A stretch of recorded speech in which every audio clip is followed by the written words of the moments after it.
चाहत अपने फ्लैशबैक से बाहर आ चुकी थी और फिर तभी अचानक बाहर से गेट नॉक हुआ। वो आवाज सुनकर चाहत ने जल्दी जल्दी सब कुछ ठीक किया और घबराकर अपनी आंखों के आंसू साफ किए और अपने हाथों में बुक लेकर बैठ गई। और फिर एक औरत उसके रूम में आई जो कि चाहत की माँ थी। श्वेता अवस्थी और चाहत को बुक पढ़ते हुए देखकर बड़ी ही प्यार से बोली, चाहत बेटा ये क्या, तुम अभी तक पढ़ रही हो? बेटा रात काफी हो गई है। वो हल्का सा मुस्कुराकर बोली, हाँ माँ, बस सोने ही जा रही थी।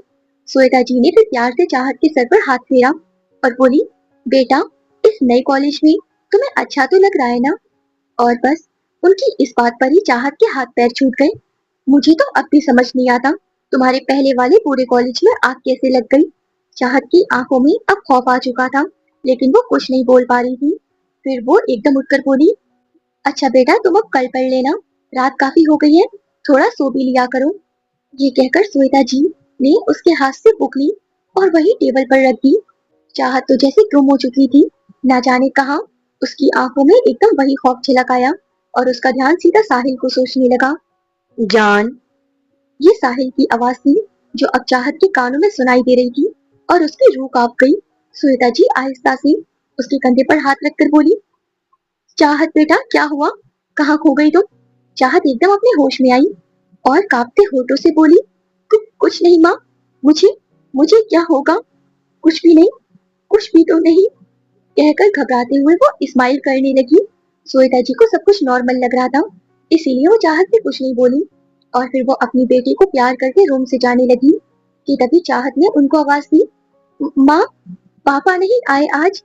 श्वेता जी ने मुस्कुराते हुए उसे बताया, बेटा वो आज तुम्हारे पापा को दफ्तर में बहुत काम था, तो आज उन्होंने मुझे फोन करके बता दिया कि आज वो अपने ऑफिस में ही रुकेंगे। अच्छा अब तुम आराम करो, 11 बज चुके हैं, बाकी का कल पढ़ लेना। कहकर श्वेता जी चाहत के रूम से बाहर चली गई। उनके रूम से जाने के बाद वो जल्दी से उठी और गेट को अंदर से लॉक कर लिया और दरवाजे से ही लगकर गहरी सांसें लेने लगी। उसकी जिंदगी में कैसा तूफान था, ये वो अपने माँ बाप को कभी नहीं बता सकती। उसकी माँ के सामने वो खुद को ऐसा दिखा रही थी जैसे उसकी जिंदगी में सब कुछ नॉर्मल हो। उसकी आंखें फिर से नम हो गई। उसने फिर रूम की लाइट ऑफ की और फिर खुद को ब्लैंकेट से कवर करके आंखें बंद करके सोने लगी। लेकिन उसकी आंखों में नींद नहीं थी। जैसे ही चाहत ने अब अपनी आंखों को बंद किया, वो फिर से उसी फ्लैशबैक में जा पहुंची जहां वो अपने चेहरे पर घबराहट लिए ऑटो से उतरकर जल्दी जल्दी अपनी क्लास में जा रही थी और फिर अपनी क्लास में आकर अपनी बेस्ट फ्रेंड अनु के पास आकर बैठ गई। चाहत को घबराता देखकर अनु उससे पूछने लगी, चाहत क्या हो गया तुझे, तू ठीक तो है ना, ऐसी घबरा क्यों रही है? चाहत के सामने बार बार साहिल का ही चेहरा आ रहा था और फिर चाहत अनु के साथ डेस्क पर बैठी लंबी लंबी सांसें लेने लगी। वो अभी भी डर रही थी और उसको सांस न लेता देखकर अनु ने जल्दी से पानी की बोतल खोली और उसे चाहत को देते हुए बोली, चाहत तेरी तबीयत तो ठीक है ना, ये ले पानी पी आराम से। उसने जल्दी से अनु के हाथ से पानी की बोतल ली और पानी पीने लगी। कुछ देर बाद चाहत और अनु कैंटीन में बैठी थी। चाहत अब बिल्कुल पहले की तरह नॉर्मल हो चुकी थी, लेकिन अनु की आंखें हैरानी से बड़ी बड़ी हो रही थी क्योंकि आज रास्ते में उसके साथ जो कुछ भी हुआ वो सब चाहत उसे बता चुकी थी। अनु ने खुद को रिलैक्स करने के लिए सामने टेबल पर रखा पानी का गिलास उठाकर एक ही सांस में पूरा पी लिया और फिर गिलास को टेबल पर जोर से रखते हुए बोली, तो मैडम, इसका मतलब तूने एक खूनी की जान बचाई? अनु के सामने बैठी चाहत बड़ी ही मासूमियत से अपना सर हाँ में हिलाने लगी। अनु अपनी आंखें फाड़ते हुए बोली, तू पागल हो गई है क्या? तेरे सामने उसने एक आदमी की जान ली और तूने उस खूनी को बचाने के लिए अपनी जान ही खतरे में डाल दी। अगर तुझे कुछ हो जाता तो?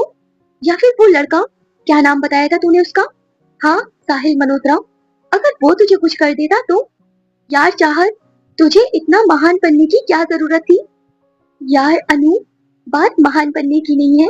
मैंने कार को आते हुए देख लिया था और अगर मैं कुछ ना करती तो मेरी आंखों के सामने उसका एक्सीडेंट हो जाता और फिर मैं अपने आप को ही जिम्मेदार ठहराती।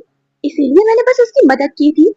अनु ने फनी सा फेस बनाते हुए अपने हाथों को चाहत के सामने जोड़ लिया और बोली, ओ मेरी माँ, प्लीज बस कर, ना जाने कौन सी मिट्टी की बनी है तू। तुझे अगर मदद करने का इतना ही शौक है तो मैं तुझे बता दूं मेरी जान, मदद अच्छे लोगों की जाती है, ना कि इन जैसे शैतानों की। तभी अनु अपने शरारती अंदाज में कुछ सोचकर बोली, वैसे चाहत, मैं ये सोच रही हूँ, उस लड़के की जान बचाना तेरे लिए भारी ना पड़ जाए। क्या क्या मतलब? चाहत जैसे ना समझी में बोली। मतलब ये मेरी जान, तूने उसकी जान बचाई है। इस बात से इम्प्रेस होकर वो लड़का अगर तेरे पीछे पड़ गया तो? अनु की इस बात से चाहत के चेहरे का रंग ही उड़ गया और वो अनु को घूरते हुए बोली, ये तू क्या बोल रही है? चाहत की आंखों में डर देखकर अनु ने उसका हाथ पकड़ा और चाहत की आंखों में आंखें डालकर उसे और ज्यादा डराते हुए बोली, यार मैं कुछ भी ऐसे ही नहीं बोल रही हूँ। मैंने अक्सर ये देखा है, ऐसे लड़के बहुत जल्दी लड़कियों के पीछे पड़ते हैं। इन लड़कों को मासूम लड़कियां बहुत पसंद आती हैं। मुझे तो अब सोच कर ही डर लग रहा है। चाहत, तेरा अब क्या होगा? चाहत ने उसके सर पर हल्के से हाथ मारा। चुप कर और मुझे डराना बंद कर। ऐसा कुछ नहीं होगा। और वैसे भी हम कौन सा दोबारा मिलेंगे? वो बस इत्तेफाक से आज सामने आ गया। और अनु, इत्तेफाक रोज रोज थोड़ी ना होते हैं, समझी? अब चल क्लास में चलते हैं, वरना अगर हम ऐसे ही बैठे बातें करते रहे ना तो हमारी क्लास मिस हो जाएगी। कहकर वो अनु को देखते हुए हल्का सा मुस्कुराने लगी। दोनों अपना बैग लेकर खड़ी हुई और फिर क्लास में चली गई। मासूम चाहत को ये कहाँ पता था कि ये इत्तेफाक उसकी जिंदगी का डरावना सच बनने वाला है और अनु की भी मजाक में बोली हुई बात का एक एक शब्द सच होने वाला है, क्योंकि कॉलेज के बाहर एक लड़का अपनी आंखों पर ब्लैक शेड्स लगाए अपनी बाइक पर लेटा था और कॉलेज के गेट को देखकर मुस्कुराते हुए गुनगुना रहा था, हुआ है आज पहली बार जो ऐसे मुस्कुराया हूँ। तुम्हें देखा तो जाना ये कि क्यों दुनिया में आया हूँ। उसने अपने हाथ में बंधी घड़ी में टाइम देखा और फिर दिल पकड़कर बोला, हाय चाहत, और कितना इंतजार करवाओगी मुझे? तुमने तो मेरी जान बचाकर मुझे अपना कर्जदार बना लिया, लेकिन साहिल मल्होत्रा अपने ऊपर किसी का भी कर्जा नहीं रखता। हाँ, वो साहिल था जो ऊपर आसमान की तरफ देखते हुए हंसने लगा। अब ये कर्ज तो उतारना ही पड़ेगा ना? और साहिल मल्होत्रा, ये कर्ज तुम्हें अपनी जान बनाकर उतारेगा। मैं नहीं जानता मेरे साथ क्या हुआ है, लेकिन तुम साहिल मल्होत्रा के दिल में उतर गई हो। कुछ तो बात है तुम में मेरी जान, जो पहली नजर में ही मेरे पत्थर दिल को घायल कर दिया। इस टाइम साहिल के चेहरे पर एक अलग ही जुनून नजर आ रहा था।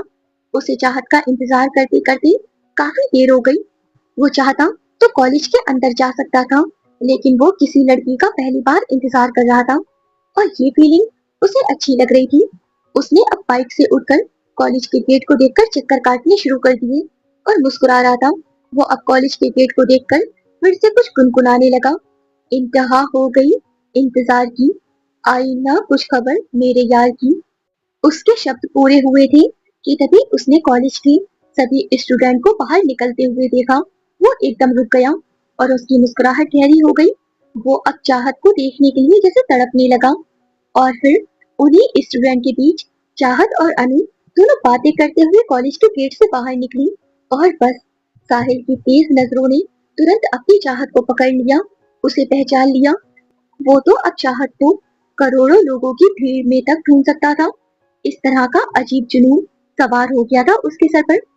उसने एक दफा फिर दूर से ही अपने दिल पर हाथ रख लिया, जैसे ये लड़की उसकी दिल की धड़कन बन गई हो जो सिर्फ आज मिली थी उसे। हाय मेरी जान, क्यों मुझे अपना इतना दीवाना बना रही हो? दूसरी तरफ चाहत अनु से बातें करते हुए बहुत हंस रही थी। उसकी हंसी को देखकर ऐसा लग रहा था जैसे सुबह उसके साथ जो कुछ हुआ वो सब भूल गई हो। वो दोनों जैसे ही दो कदम आगे बढ़ी कि तभी चाहत रुको। किसी ने पीछे से उसका नाम लेकर पुकारा। वो आवाज किसी लड़के की ही, जो उस आवाज को सुनकर वो दोनों रुक गई और उस लड़के की तरफ देखने लगी। रवि तुम? अनु ने जैसे उस लड़के को पहचान लिया। रवि दिखने में तो काफी सीधा साधा और सिंपल सा था और क्लास का टॉपर था। चाहत और अनु दोनों उसे बहुत अच्छे से जानती थी और फिर तभी वो चाहत की तरफ देखकर बोला, वो चाहत, तुमने मुझे बताया था ना तुम्हारे पास बुक स्टोर वाले अंकल का नंबर है, तो बस मुझे वो नंबर चाहिए, प्लीज अब तो बता दो। चाहत ने हल्की सी स्माइल दी। अच्छा ठीक है लिखो। और रवि मुस्कुरा गया और बोला, वो चाहत, मेरा फोन घर पर ही रह गया। अनु रवि की तरफ उससे मुंह बनाते हुए बोली, यार रवि तुम भी ना किसी काम के नहीं हो, तुम्हारा दिमाग सिर्फ पढ़ाई में ही चलता है। ये बोलकर अनु ने चाहत को पेन दिया। ये ले और जल्दी कर, हमें देर हो रही है। चाहत ने बिना सोचे समझे वो पेन लिया और एक नादानी में उसने फिर आहिस्ता से रवि का हाथ पकड़ा और उसके हाथ पर किसी बुक स्टोर वाले अंकल का नंबर लिखने लगी। वो एक बड़े तूफान से अनजान थी जो अभी आने वाला था। दूर खड़ा साहिल ये नजारा अपनी लाल आंखों से देख रहा था। खासकर उसकी नजर चाहत के हाथ पर थी जिसमें वो उस लड़के का हाथ थामी थी। उसकी मुट्ठियां गुस्से से कस गई, इतनी कि हाथों की नसें तक उभर आई। उसकी आंखों में अब पूरी तरह से हैवानियत छा चुकी थी। उसने किसी साइको की तरह अपनी गर्दन पर हाथ फेरा और अगले ही पल एक चाकू जो छोटे साइज का था वो अपनी पॉकेट से निकाल लिया। उससे बर्दाश्त नहीं हो रहा था। उसे ना गाड़ियां दिख रही थी ना कुछ अपना होश था। बस चाकू हाथ में लिए वो सड़क पार करने लगा और फिर वो किसी साइको की तरह गहरी सांस लेते हुए चाहत के पीछे आकर खड़ा हो गया।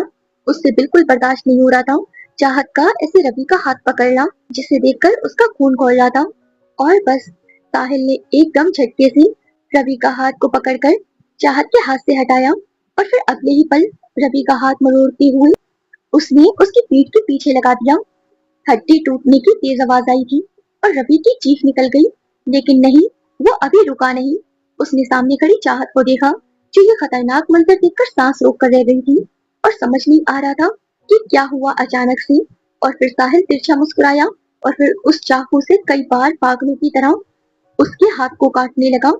वो रवि के हाथ को पहले ही तोड़ चुका था और अब चाकू से काट रहा था जैसे केक काट रहा हो। उसकी आंखों में पागलपन था और वो रुक नहीं रहा था। वो रवि का हाथ काटता जा रहा था और वो जोर जोर से चीख रहा था। उसका हाथ खून से लहूलुहान हो गया। तो वही चाहत और अनु तो जैसे सदमे से पत्थर की हो गई थी और रूह कांप उठी दोनों की। लेकिन साहिल की नजर एक बार भी चाहत से नहीं हटी। वो शौक में थी और रवि का हाथ देखकर उसकी आंखें फटी जा रही थी। उसके अंदर जैसे दिल नहीं था। वो कच कच कच करता हुआ उसका हाथ काटे जा रहा था, काटे जा रहा था, रुक नहीं रहा था। और फिर बिना रुके पागलों की तरह चिल्लाकर बोला, how dare you, how dare you touch here, how did you touch my जान यू बास्टर्ड।